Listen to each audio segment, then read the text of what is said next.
तो आज हम खोलने जा रहे हैं एक ऐसे रहस्य का पर्दा जो पूरे देश को हिलाकर रख चुका है। सपना टूटा, जुनून डूबा और एक ऐसी कंपनी जो करोड़ों के दिलों की धड़कन थी, अब कोर्ट की चौखट पर है। जी हाँ, हम बात कर रहे हैं ड्रीम 11 के बैन की और उस कोर्ट बैटल की जहां हर्ष जैन अकेले सरकार से भिड़ गए। इमेजिन करो, एक रात में 95% रेवेन्यू गायब, बीसीसीआई से स्पॉन्सरशिप खत्म और लाखों फैंस का दिल टूटा। आखिर हुआ क्या और अब क्या होगा? ये कहानी है ड्रामे की, सस्पेंस की और एक ऐसी जंग की जिसने फैंसी गेमिंग की दुनिया को हमेशा के लिए बदल दिया। तो चलो पहले थोड़ा पीछे चलते हैं। ड्रीम 11 वो नाम जो हर क्रिकेट फैन की जुबान पर था। 2008 में हर्ष जैन ने इसकी नींव रखी, एक ऐसा प्लेटफॉर्म जहां तुम अपनी ड्रीम 11 टीम बनाते थे, प्लेयर्स चुनते थे और आईपीएल के हर चौके छक्कों के साथ पॉइंट्स कमाते थे। ये सिर्फ एक गेम नहीं था, ये था स्किल का जादू, तुम्हारी नॉलेज, स्ट्रेटजी और गेम को पढ़ने की काबिलियत। $8 बिलियन की वैल्यूएशन, बीसीसीआई की ऑफिशियल स्पॉन्सरशिप, 2000 और 2023 में 358 करोड़ का डील और लाखों यूजर्स। ड्रीम 11 भारत में फैंसी स्पोर्ट्स का बेताज बादशाह था, लेकिन हर चमकती चीज के पीछे एक साये का खेल होता है और यहीं से शुरू होती है असली कहानी। ड्रीम 11 को शुरू से ही लीगल चैलेंजेस का सामना करना पड़ा। सवाल था, क्या ये गैम्बलिंग है या स्किल का गेम? 2017 में बॉम्बे हाई कोर्ट ने इसे गेम ऑफ स्किल घोषित किया। कोर्ट ने कहा इसमें सुपीरियर नॉलेज, जजमेंट और अटेंशन चाहिए। सुप्रीम कोर्ट ने भी इस जजमेंट को बरकरार रखा। आर्टिकल 1991 के तहत ड्रीम 11 को वैध बिजनेस हक मिला, लेकिन राज्यों ने इसे चैलेंज करना शुरू कर दिया। तमिलनाडु, कर्नाटक, हर जगह नए नए नियम और फिर आया वो पल जिसने हर्ष जैन को कोर्ट में खड़ा कर दिया। 2021 में कर्नाटक सरकार ने कर्नाटक पुलिस अपॉइंटमेंट एक्ट पास किया। इस लॉ ने ऑनलाइन गेमलिंग, बैटिंग और वेजिंग पर बैन लगा दिया। ड्रीम 11 ने तुरंत अपने ऑपरेशन सस्पेंड कर दी, लेकिन कहानी में ट्विस्ट तब आया जब 8 अक्टूबर 2021 को अन्नपूर्णेश्वरी नगर पुलिस में एक एफआईआर दर्ज की।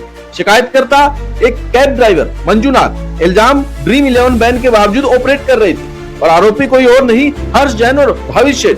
सेक्शन 71 और 18 के तहत ही कॉमन गेमिंग हाउस चलाने का चार्ज। ड्रीम 11 ने कहा हम लॉ अवॉइडिंग कंपनी है। ये शिकायत मोटिवेटेड है, लेकिन हर्ष जैन ने हार नहीं मानी। उन्होंने कर्नाटक हाई कोर्ट में पिटीशन दायर की। तारीख थी 22 अक्टूबर 2021। डिमांड, एफआईआर क्वैश करो।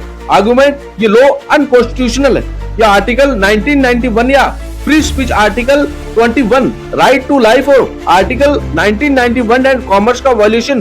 गवर्नमेंट का जवाब है ये बैन पब्लिक इंटरेस्ट में है, गैम्बलिंग से फाइनेंशियल लॉस और पब्लिक हेल्थ को खतरा। लेकिन कोर्ट ने ड्रीम 11 का साथ दिया। 14 फरवरी 2022 को लॉ के कुछ प्रोविजंस को अल्ट्रा वायस घोषित किया गया और 27 मार्च 2022 को एफआईआर पूरी तरह क्वैश। जज का कहना था स्किल बेस्ड गेम को बैन नहीं करना चाहिए, फोकस गैम्बलिंग पर हो। हर्ष जैन वॉन, सरकार जीरो। ड्रीम 11 कर्नाटक में वापस लौटी। ये भी एक शानदार जीत थी, लेकिन सस्पेंस अभी बाकी था। 2025 तक ड्रीम 11 ने कई स्टेट्स में रेगुलेशंस को बैलेंस किया। Federation of Indian fancy sports ने एक सेल्फ रेगुलेशन कोड बनाया, KYC, time limits, player protection. Tamil Nadu जैसे राज्यों ने टैक्स सिस्टम बनाया जो रेवेन्यू जनरेट करता था, लेकिन सेंट्रल गवर्नमेंट का मूड कुछ और ही था। और फिर आया वो दिन, अगस्त 2025, संसद ने पास किया promotion and regulation of online money gaming bill 2025। इस बिल ने रियल मनी पर ब्लैंकेट बैन लगा दिया। कोई बैटिंग, कोई वेजिंग, कोई कैश प्राइज, सब खत्म। गवर्नमेंट का तर्क, ये एडिक्शन को बढ़ावा देता है, फाइनेंशियली रिस्क लाता है और ऑफशोर बैटिंग कंपनियों को फायदा पहुंचाता है। आईटी मिनिस्टर अश्विनी वैष्णव ने कहा हम लीगल चैलेंजेस के लिए तैयार हैं, लेकिन लॉ इज लॉ। ड्रीम 11 पर क्या असर? 95% रेवेन्यू गायब, 100% प्रॉफिट खत्म। कंपनी ने तुरंत पैड कॉन्टेस्ट बंद किए, बीसीसीआई को लेटर लिखा हम स्पॉन्सरशिप नहीं कर सकते। 358 करोड़ का कॉन्ट्रैक्ट जो 2023 में साइन हुआ था अब खतरे में। ड्रीम 11 ने बैन लागू होने से पहले ही कंप्लाई शुरू कर दिया, लेकिन सवाल ये, क्या हर्ष जैन फिर कोर्ट जाएंगे? 25 अगस्त 2025 को स्टोरी बोर्ड 18 को दिए इंटरव्यू में हर्ष जैन ने सबको चौंका दिया। उन्होंने कहा हम इस लॉ को कोर्ट में चैलेंज नहीं करेंगे। जी हाँ, कोई कोर्ट बैटल नहीं। क्यों? क्योंकि हर्ष जैन का मानना है कि ये बिजनेस का फैसला है, इमोशनल नहीं।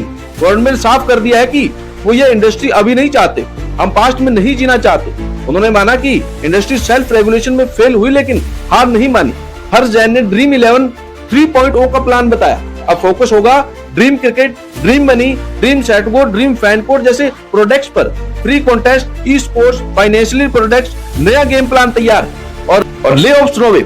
हमारा टैलेंट हमारी ताकत है। हर्ष जैन खुद को द यूजुअल ऑप्टिमिस्ट कहते हैं और यह ऑप्टिमिज्म उनकी आवाज में झलकता है। तो ये ड्रीम 11 और हर्ष जैन की वो कहानी है जो कर्नाटक की कोर्ट से शुरू होकर नेशनल बैंक तक पहुंची। एक वक्त था जब हर्ष जैन ने सरकार को कोर्ट में हराया, लेकिन इस बार उन्होंने जंग छोड़कर नई राह चुनी है। क्या ये फैंसी गेमिंग का अंत है या एक नई शुरुआत? क्या बैन सही था या रेगुलेशन बेहतर ऑप्शन था? कमेंट्स में बताओ तुम क्या सोचते हो। क्या तुम्हें भी ड्रीम 11 की कमी खल रही है? क्या ये सही कदम था? आपकी जो भी राय हो हमें कमेंट करके जरूर बताएं।